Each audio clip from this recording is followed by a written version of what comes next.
جی بالکل، حافظ آباد اندرون شہر محلہ باولپورہ میں ڈانس پارٹی پر تھانہ سٹی پولیس حافظ آباد نے کارروائی کرتے ہوئے شادی کے پروگرام میں فحاشی پھیلانے والے متعدد ملزمان اور رنگین ڈانس کرنے والی لڑکیوں کو گرفتار کر لیا۔ جو رات گئے پولیس کو اطلاع ملی کہ محلہ باولپورہ میں ایک رنگین محفل سجی ہوئی ہے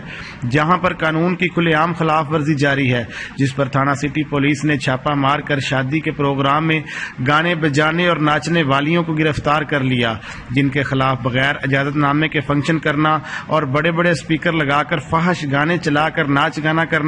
اور دفعہ 6 پنجاب ساؤنڈ سسٹم ایکٹ 2015 اور دفعہ 8 میرج ایکٹ کا ارتکاب کرنے پر تھانہ سٹی پولیس نے موقع سے گرفتار متعدد ملزمہ اور متعدد ملزمان کے خلاف مقدمہ نمبر 922/20 درج کر دیا، جبکہ فحاشی پھیلانے والے عناصر کو فوری گرفتار کرنے پر حافظ آباد کی عوام نے کرائم فائٹر SHO تھانہ سٹی شاہد حسنین گوندل کو خراج تحسین پیش کرتے ہوئے خوب داد بھی دی۔ کیمرہ ٹیم کے ساتھ اصغر عباس، آپ تک نیوز، حافظ آباد۔